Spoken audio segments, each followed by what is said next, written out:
Esposito. I'm a pediatric orthopedic surgeon at the Children's Hospital and Medical Center in Omaha, Nebraska. I'm Mary Peterson-Suri. I'm an emergency medicine physician in Pinehurst, North Carolina, and the mother of 2 children with osteogenesis imperfecta.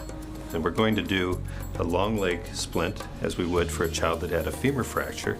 And this can be adapted depending on where the child's injury is, to a short leg splint to a long leg splint.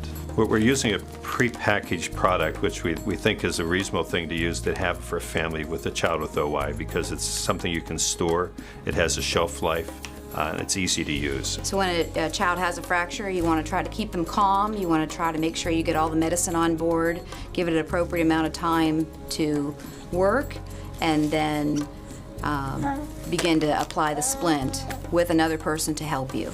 So the first thing we do is just make sure the child's comfortable, and one individual will just hold the extremity steady, and a little bit of gentle traction on the leg oftentimes helps. We generally will allow the knee to stay flexed. Ideally the foot's up so that the splint will stay on better, but if the child's more comfortable with the foot down, that's okay.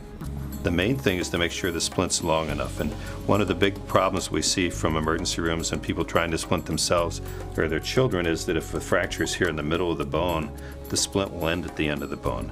So one of the things we're going to show today is extending this all the way up to the nipple line, understanding that if you try and get it up to the nipple line, you'll probably end up by the umbilicus, which is okay because you just want to make sure the joint above and below is immobilized. Once you open this package, you have to be ready to go immediately because it will begin to harden. While she's getting the package prepared, your helper is always keeping the baby calm and holding the leg straight or in a position of comfort. Okay. You can measure what size you need on the unbroken leg and just get a rough estimate. Go about right there. And then cut it to length, understanding there's going to be some rough edges here that you can pad later on after the splint gets hard. You can also peel and roll it down. You want to put the padded side against the baby. And down along the outside of the leg, just down underneath the buttocks a little bit. And generally we'd be wetting this because it helps to set it faster and smoother. And you wrap from the bottom. All the way at the base of the toes so it doesn't swell beyond the wrap.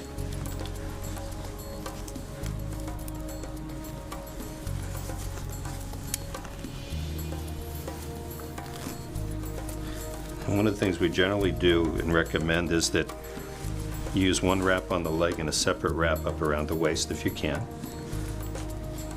For demonstration purposes today in this child who's normal, we're just going to gently lift up on the buttocks, making sure we don't hyperflex the spine because the spine's at risk in these children.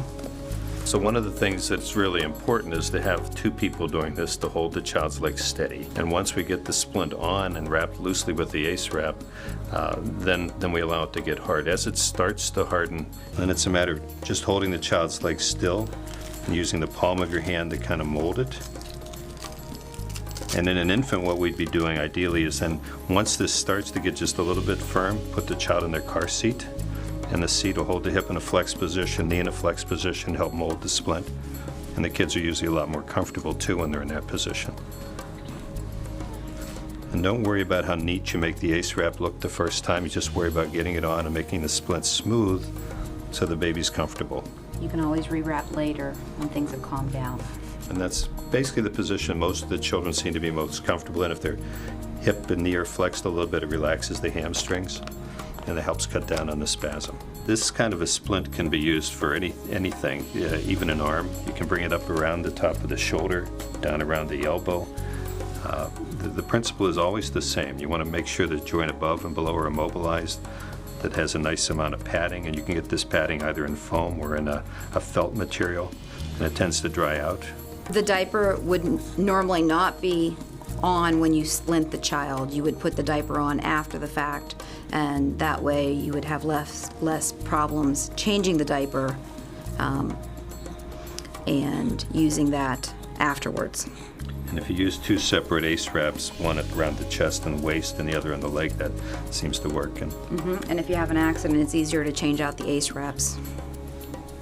And what type of pad was it, Mary, that you recommend? It's a poise pad you place in the diaper, and that way you're only changing the diaper when you have a stool, which decreases the movement and allows less pain for the child.